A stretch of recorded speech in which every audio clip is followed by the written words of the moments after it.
Welcome to Lectionary Call-In for Tuesday, October 19th, 2021, where two laypersons, a pastor and an academician, gather for about 50 minutes each week to discuss the Gospel Lectionary for the coming Sunday, and this Sunday is October 24th. Each Tuesday we call in from wherever we may be at 6:30 a.m. Eastern Time, and for our friend Charles Willard in Minnesota, that's 5:30 a.m. Thank you, Charles. Our little team is working to be faithful to Lectionary Year B, and that puts us in the Gospel of Mark today. We hope this discussion will provide areas of focus and reflection. And here's how it works. We develop perspectives independently after the leadoff person shares some formative questions, and then in this virtual discussion room, we share, encourage, and challenge each other. And here are the folks joining us in today's discussion. Sarah Mickelson from Tampa.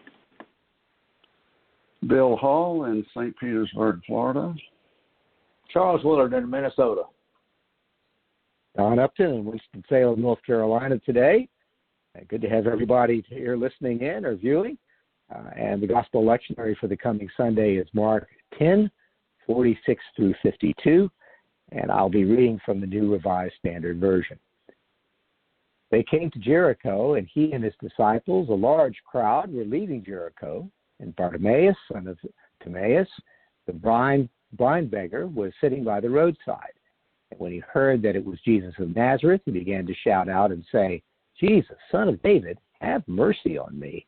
Then he sternly ordered him to be quiet, but he cried out even more loudly, "Son of David, have mercy on me." Jesus stood still and said, "Call him here." And they called the blind man, saying to him, "Take heart, get up, he's calling you." So throwing off his cloak, he sprang up and came to Jesus. And then Jesus said to him, "What do you want me to do for you?" The blind man said to him, "My teacher, let me see again." And Jesus said to him, "Go, your faith has made you well."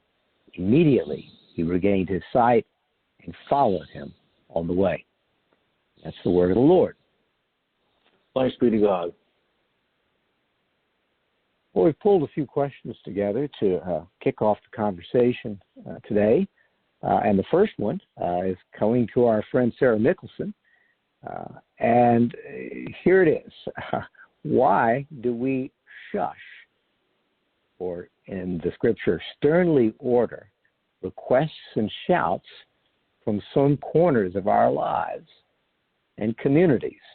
Of course, what's implied in that, what connection do we have with the Gospel Lectionary? I read it again. Why do we sternly order requests and shouts from other corners of our lives and our communities to be quiet, to be shushed? Sarah? Oh, I have a long list of reasons.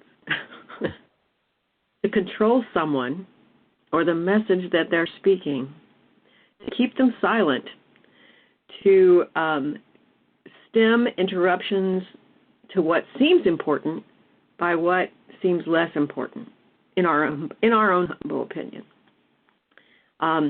It makes me question if the value of the interruption is more important than what is being interrupted. Is the interruption something I don't wish others to know or to recognize? Are we embarrassed?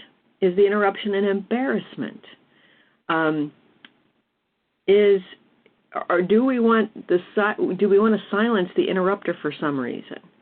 Whether it's a small baby in the middle of a Sunday morning service, newborn, not old enough to go into the nursery, but you want to come to church, and are you a distraction to everybody else who's worshiping? Or do we have a really squirmy, 8-year-old in church who keeps asking, when is it time for lunch? Or do we have a really loud friend who suddenly has way too much to drink and wants to have a party? And you want to go, no, let's go home. So all of these are situations where I've watched others shush someone. I think I remember in the passage from Luke that's going to come to us later in the Gospel, next week, or I should say following this passage, is the entrance into Jerusalem. And Jesus is asked to shush his disciples. And his response is that, even if I told them to be quiet, the rocks and stones themselves would start to sing. So I'm interested in this borderland that you've taken us to, Don, between those who can speak with confidence and those that are being shushed by those with the confidence. I liked what Caroline Lewis wrote in her 2015 Dear Working Preacher conversation. She entitled, I have to scroll up for the title, No More Silence. And she says that oftentimes as a minister, she is walking a borderline between the line of knowing the truth can be told and knowing when the truth can't be heard. And it took me to a new place because I wasn't thinking of being the parent shushing the child. I was suddenly, am I the child who needs to speak the truth to the parent? And or am I the lighthouse that needs to speak the truth to the boat, kind of an event, which is a totally different moment. So it walked me down a new path of how hard it is to be a truth teller when nobody is ready to hear the proclamation. So in this passage, we have Bartimaeus shouting for the Son of David, which is a messianic title. And Peter's been the only one to make this proclamation so far in the book of Mark. And he was told to hold that to himself. He was shushed a little bit. And yet here's Bartimaeus screaming it, squawking it outside of Jericho, which was not known for being a bastion of believing or a bastion of faithfulness. But yet we have this example of Bartimaeus standing outside Jericho. Even Mark Davis said, was it Mark Davis that made this statement that the last time somebody stood outside of Jericho and yelled, the walls came down? So I loved that idea of squawking truthfulness in appropriate times and appropriate times. So I'm thinking about, why do we shush? Thank you, Don. Thanks, Sarah. How about you, Bill Hull? Thank you, Sarah, for that list. You went over much that I had noted, so we don't need to repeat it. It strikes me that there's a certain ambiguity about this in this story, and I'll illustrate that in a moment. Why do we try to quiet people who are interrupting or who seem to be interrupting? And it strikes me it can be a way to try to manage or manipulate the conversation. Now, this bridge may not hold up, but I think of my discomfort often in a political campaign when there's a debate and candidates are interrupting the questioner, they interrupt each other, and it's at least the impression it makes on me is I want to control what you are able to say. So again, that may just be my imprinting something from the here and now, forcing it there. But that's one possibility. Whether it's intended or not, it is a managing of the conversation. If I won't let you say what you want to say, I'm in some way controlling. Now, a few of the details and ambiguity, to me at least, and one of you may have a different view, it is not clear who the many are in verse 48. There's Jesus, and we'll get to another question, Don, about the audiences. But Jesus, the disciples, the crowd, Bartimaeus, who is it that does this? Is it the crowd or the disciples? Because there were times the disciples tried to manage. And in verse 49, let me double check here. Oh, the other ambiguity is, or a possible way to interpret this, there are two ways that the people are recorded. One is they try to quiet him. Later in verse 49, at least some of them encourage the man. Take heart, he's calling you, which suggests to me, maybe at least to momentarily put a positive spin to it. Remember, Jesus is leaving Jericho. He's headed to Jerusalem. And maybe the people are trying to help Jesus. Look, Bartimaeus, Jesus is on his way. Don't interrupt him. But then it becomes clear that Jesus wants to be interrupted, and so at least some of them then encourage him. That, again, I think there's power in it. There's a kind of uncertainty about motives here, and who's saying what, who's interrupting, and who's encouraging. And that has the ring of reality to me. We've all been in conversations that get a little tense, and sometimes a person or several will intervene in a way, in effect, saying, wait a minute, let's slow down, let's listen to each other. So there's both here, the trying to quiet the man and then to encourage him. So maybe there's some mind reading going on, people assuming, like the disciples, Jesus hadn't got time for these noisy children. And I like your illustration, Sarah. And if you want a great example of how to incorporate an interruption, listen to John Debevoise's sermon last Sunday. Right at a point, this child, unseen, speaks out, and John just folds it into the sermon. I'm not doing it justice, but I got a real kick out of that watching the live stream last Sunday and how John is so welcoming. And not just John.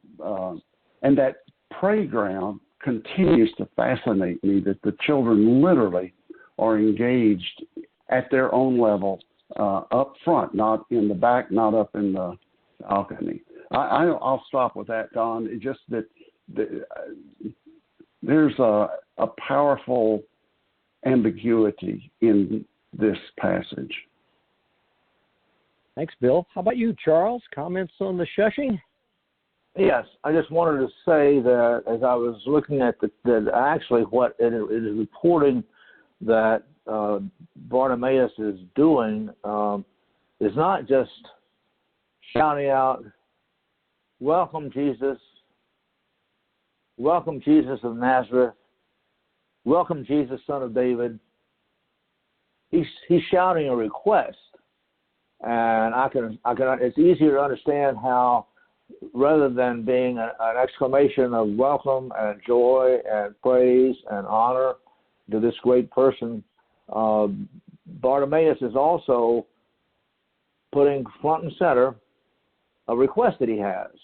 And he makes that request very specifically and very loudly. And I can understand how people would imagine that rather than, if it was simply an acknowledgement of Jesus' power and presence and responsibility, that would be one thing.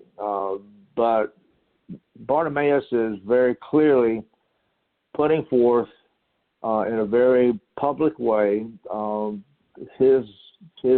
need, an undefined need that he has, but a need that he has that he wants assistance with. And the only way that he knows how to do it. He can't write a letter because he's blind. He can't take him aside because he's in a huge crowd. His only option is to shout, and to shout from where he is, because he only knows that Jesus is somewhere there. He has no idea where in the 360 degrees around him, unless he's standing against a wall, that where Jesus might be, and so he has to make it broad and loud, and it's an inevitable consequence of the circumstance.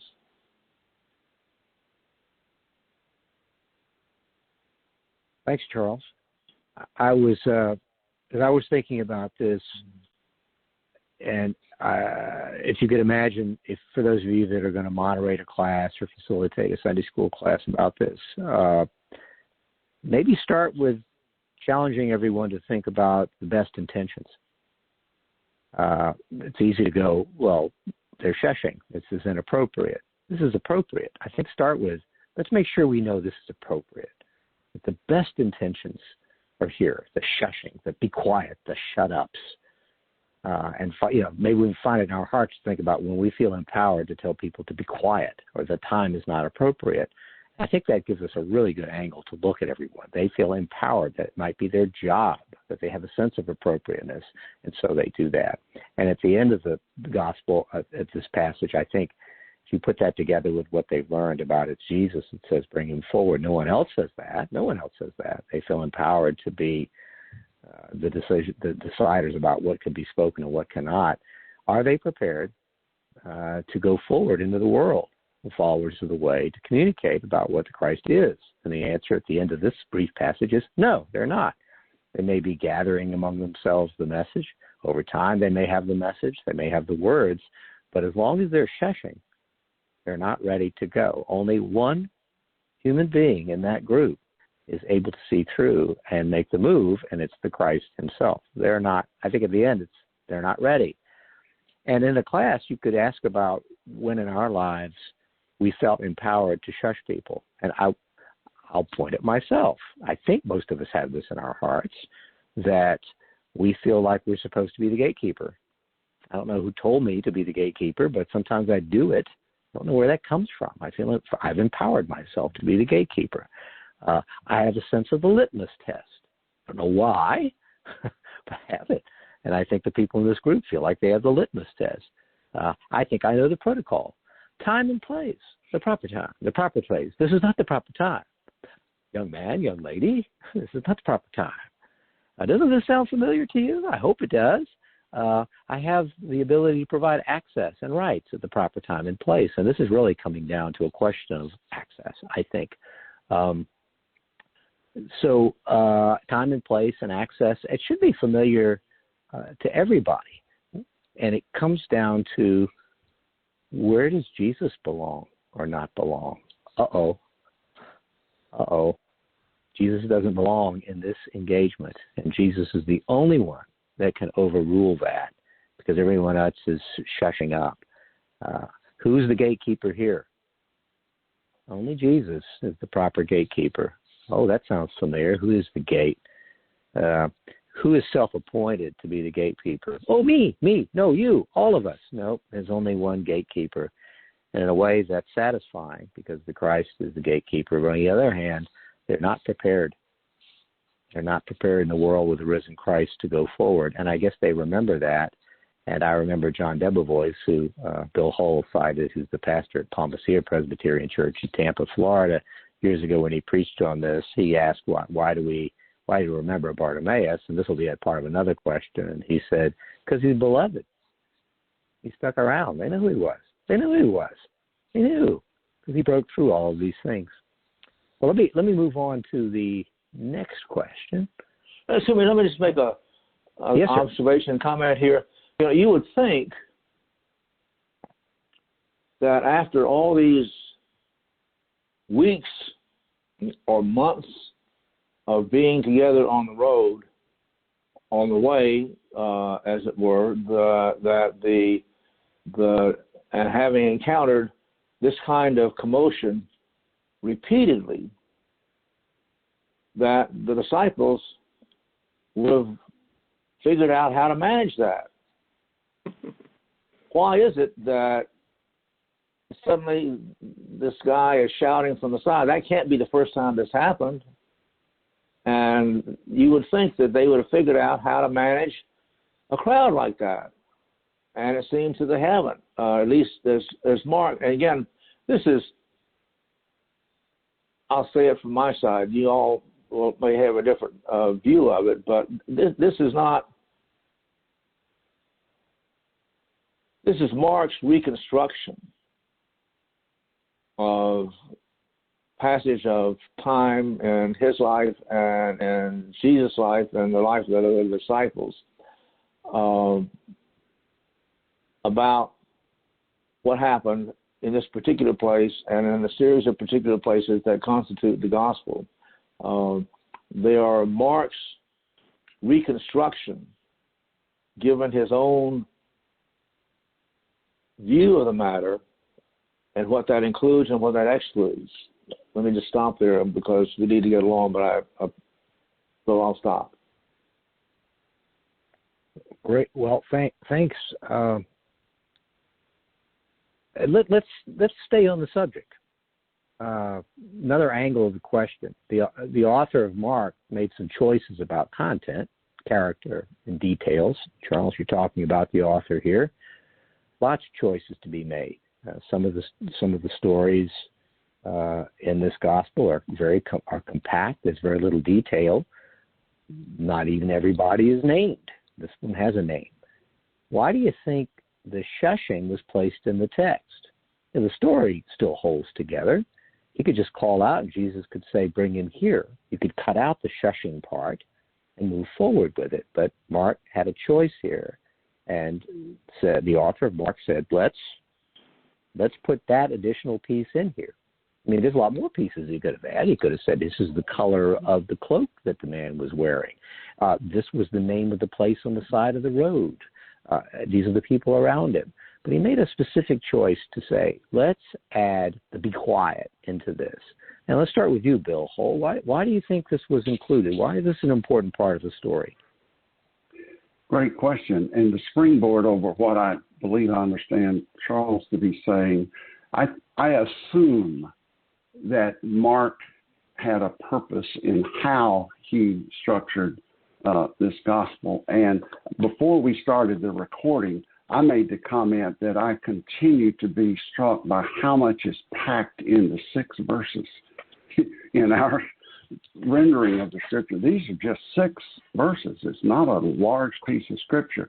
And I continue to notice what might be significant. This is, for example, this is not the first healing of a blind man.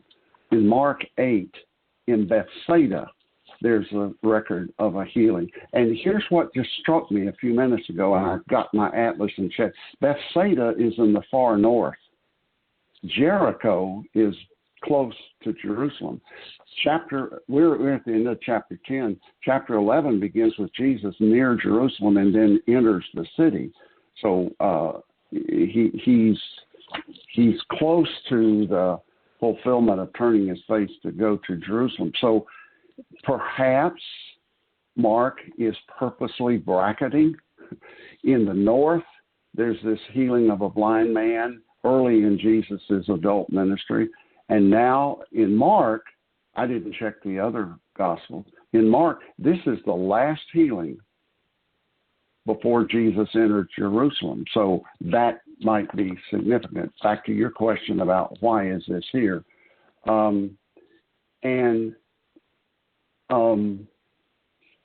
It strikes me that, and I'll save some other comments to question 3. These sort of flow into each other about the role of faith.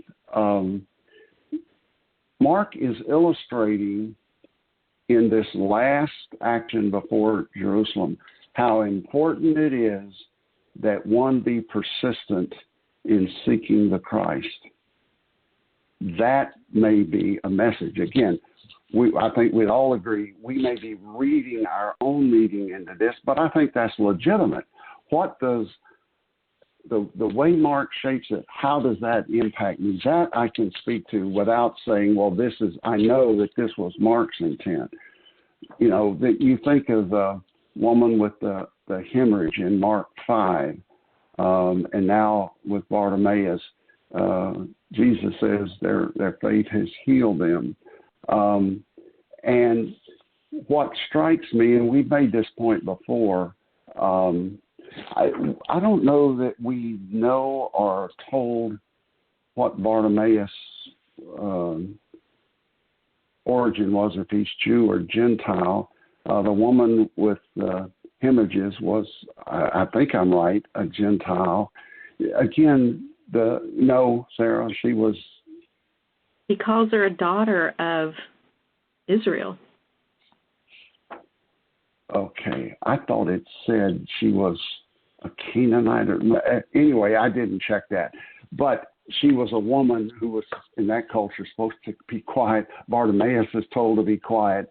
It again may illustrate, Don, the first shall be last and the last shall be first. That those that are quieted are told to be quiet, either because of where they are in culture or because of Jesus is being busy with other things. They are the ones that Jesus pauses and seeks to serve. Again, I don't profess to know exactly the answer to your question, but I do think the way Mark shapes us is significant, and there's a message in the material he chooses to include. Thank you. Yeah, I was wondering if, because he included it, that he's saying if I didn't include it, I would be shushing. And what I'm getting at is, yes, the story would hold together in a plot, a story, a narrative without the shushing. I mean, it would be interesting. And you could add other things to it. But the fact is, I'm going to impose myself on the author here, forgive me, Charles, that I think he's saying the story would not exist without the shout.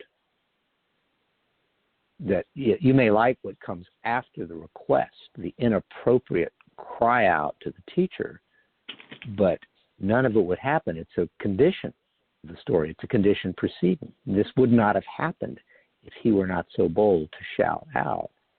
And so I must put it in there or he wouldn't exist. Bartimaeus' name would not exist in history if not for the shout. We would not be in lectionary every 3 years saying his name again. I mean, what other names do we say from the first century? Not some guy on the side of the road shouting out. No one. I mean, his name isn't written in stone or in papyrus or anything. He's not a great leader. We know lots of names from the first century, but you shouldn't know this guy. But for the shout, he would not have existed. He would not have been along the way. He may potentially would not have been a beloved friend. None of that would have happened. So I've got the shout as a condition, an absolute condition. And if you take it out, you are silencing the truth that he's speaking. At least that's the angle I've got on this. How about you, Sarah?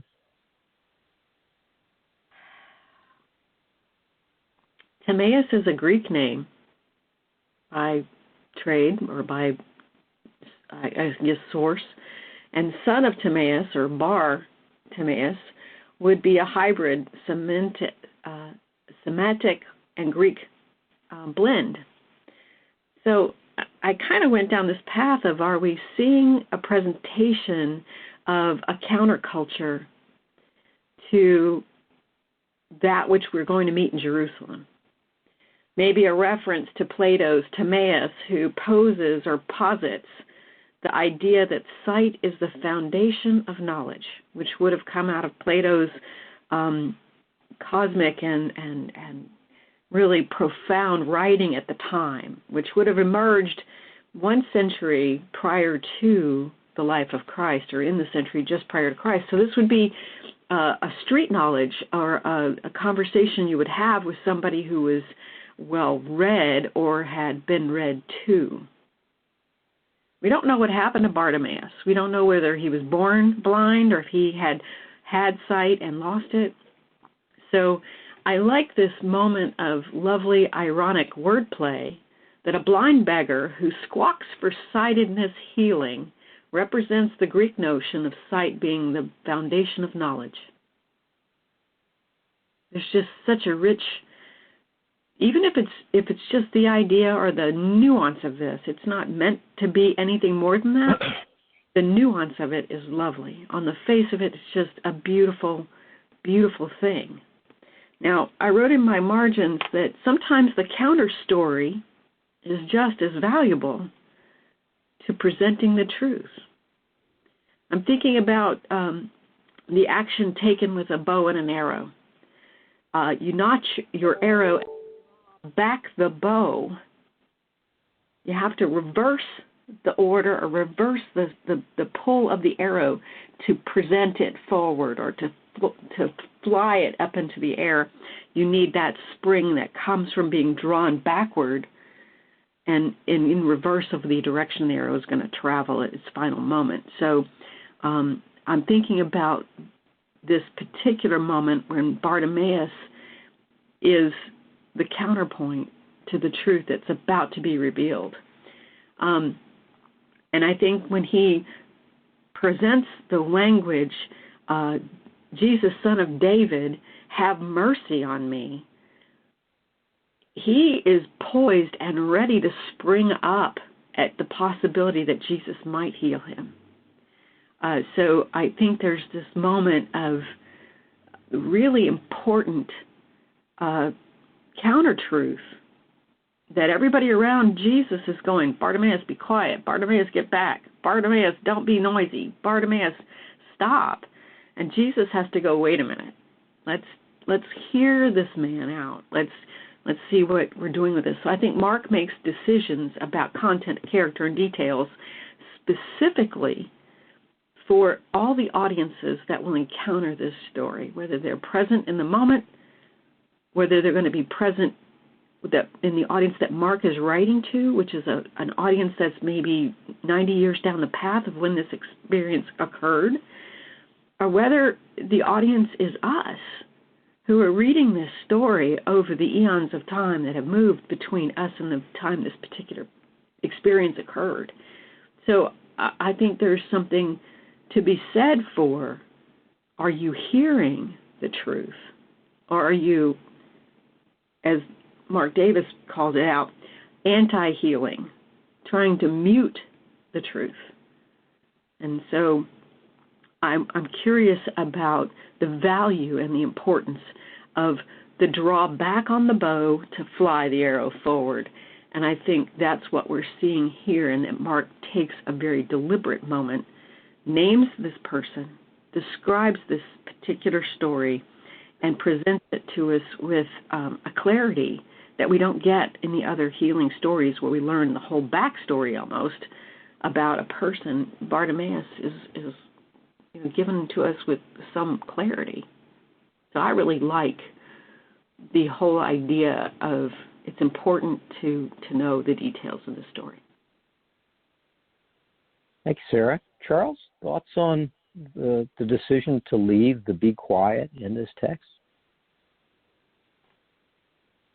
I'm not sure my thoughts come from that, but I think they are directed to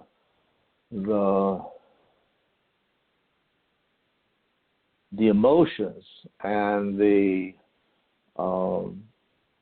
activities that are happening. I think for us, the four of us seated here who are all sighted and have been sighted for all of our lives, we really can't imagine what must have been going on in the mind. Or we can think about it, we can speculate about it, we can see connections. But for Bartimaeus, who, according to the text, did have sight at one point early in his life, at the beginning, and it somehow disappeared. He lost it. And for some time now, he's been long enough to be recognized as the man that sits there and seeks help because he's blind. And for him to hear that there's somebody within hearing distance who is able to fix that unfixable, stuck with defect for all of his life, it's almost impossible for me to imagine the emotion that must have been packed into his cries, and the excitement that he was actually recognized and invited to come forward. I mean, that's something I think we're so used to thinking about Bartimaeus, the blind beggar who got his sight, that we can't really conjure up. We can't find similar instances in our lives where such a dramatic, incredible, unthinkable, unheard of possibility is available. And to think about how he would have been desperate. I mean, shouting would have been a minor thing in order to achieve the possibility of getting his sight. I mean, it's just. I think we become inured to the emotion that must have been grasped in his body and in his mind and in his thoughts when he was crying out. I mean, I think the crowds trying to get him to calm down and to cool it would have been, just more fire. What would he have felt like if they sort of muffled him, and so Jesus passed on by, and there he was with his cloak, blind for the rest of his life, just because he missed that opportunity? That would have been pretty bad.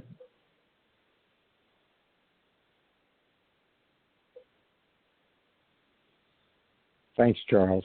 I've got one more question. We have about maybe 10, 12 minutes. Sarah's going to come to you, and then Charles, and then Bill. Let's assume there are at least 4 audiences listening to the words, "Go, your faith has made you well." The first audience is in 2 parts, the people following or pursuing Jesus, and the other subpart of the crowd's made up of the disciples who travel with Jesus. The second audience is Bartimaeus. The third audience is made up of the readers and listeners in the early church and beyond. That would be you and me probably, or that's a fourth audience, you and me.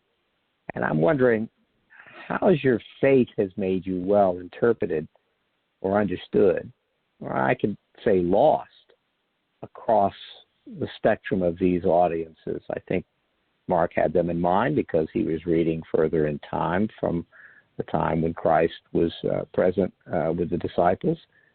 Sarah, what are your thoughts on this? What's the truth being told? Jesus is the Messiah, I think, is the truth being told. And that truth will be rejected before audience number 1, which is the audience that is currently living at the time when Jesus is living. It'll be rejected by audience number 2 for a long time. Bartimaeus is an experiential witness to this healing and can testify to others about who Jesus is. Peter confesses and says, "You are the Christ." But Bartimaeus publicly proclaims, "Son of David, have mercy on me." And Jesus responds, "Your faith has made you well." I think that this is a commentary on John and James from last week when they were bickering about who gets to sit on the right and the left. They didn't see. And this is a commentary on the rich man who approached and said, "What must I do to inherit?" He didn't see. And yet Bartimaeus regains his sight. Bartimaeus is able to do what the wealthy leader could not: throw away all his earthly status and power, his cloak, and run to Jesus to be healed. His disposition is wholly and wholly different. Cloaks will factor into next week's conversation. If we do, I don't think it's next week, but the passage that follows immediately to this are when cloaks get thrown down in front of Jesus and he triumphantly enters Jerusalem. Shushing will factor into that story next week, or when that passage is looked at that follows this one. The disciples will be shushed. The crowds will be shushed. And Jesus goes, "No, even the rocks and stones will sing." So I think there's a reveal of truth in this story that is presented to us. I was reminded of The Little Prince by Anton de Saint-Exupéry, when the fox shares his secret with the little prince and says, "And here is my secret, a very simple one. It is only with the heart that one can see rightly. What is essential is invisible to the eye." And I'm curious about the interplay between that truth and the truth of Christ the Messiah being the healing that the world needs. And I think we're being given a glimpse of that story in this story with Bartimaeus. Thank you. How about you, Charles? Pass. Thank you. Bill Hall.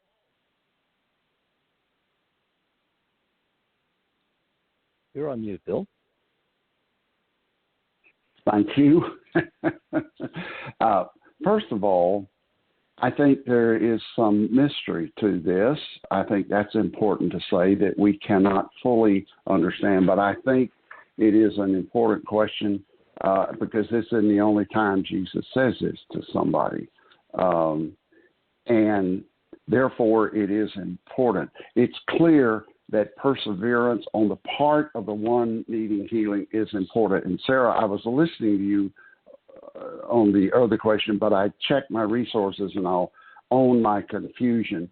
The Canaanite woman was a different healing story of her daughter and that interchange about the dogs and so forth. So I stand corrected.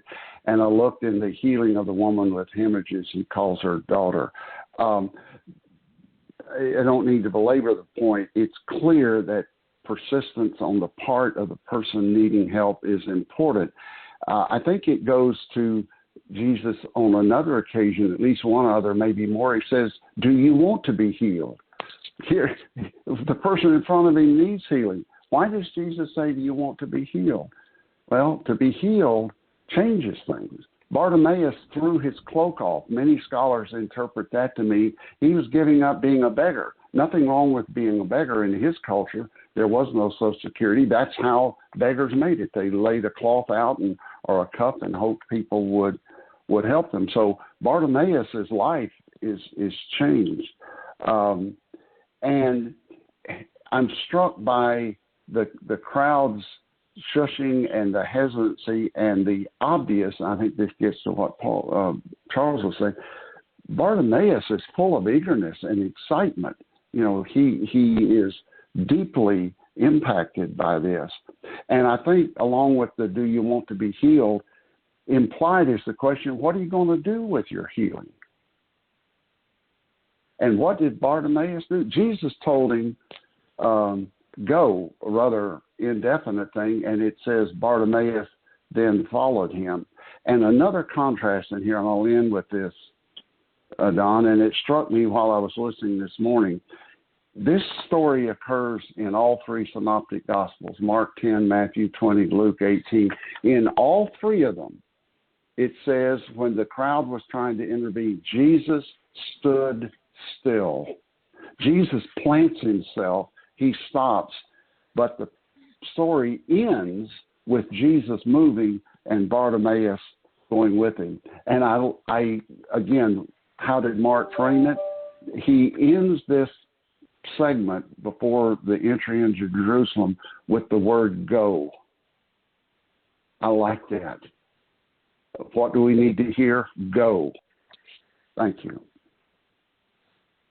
Well, one of the reasons I put the question together was because your faith has, fill in the blank, is a challenge, especially across generations, and you know, from that day to all the audiences and the day. It's a great conversation if you're leading a class, and I just keep getting back to the one that so much depends on the shout, from my understanding. Does the universe hang in the balance with a shout? Nope. Does Christ not setting his face or setting his face on Jerusalem matter with a shout? Nope. All this is going to happen. The promise is going to be kept. But my understanding depends on it, I think. I think the one shout is handed to me, just like it was handed to those who are going to go out into the world and follow Jesus to Jerusalem. It was needed, from my understanding. He does shout. He doesn't say, doctor, heal me. He says, teacher, heal me. Teacher, heal me. And so I think I'm looking at this as being taught thanks to the one shouting out. And it's faith, but faith after a fact. It's not faith first. It's the fact that there is a healer. Faith after the fact that there is a creation. After the fact that there is love, then comes the faith, and he can point the way. I also wonder if the faith is in the shout itself. His boldness says he's not shouting into the void.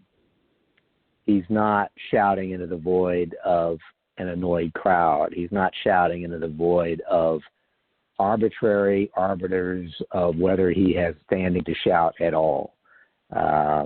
It's directed sharply and clearly at Jesus, and he had faith that it would reach the teacher. Does the universe hang in the balance? No, but does my understanding about what he's doing change in terms of him shouting with intent and not into the void, but to the teacher? I have a better understanding today because of that. Well, we're just about out of time here, but before we say goodbye, let me just see if there's any missing pieces or anything any of you would like to comment on before we say goodbye. Everybody good? I'm good. Well, Palma Lucia Presbyterian Church is at 3501 West San Jose Street. That's in Tampa, Florida. And for more information, you can go to palmacia.org. That's PALMACEIA.org.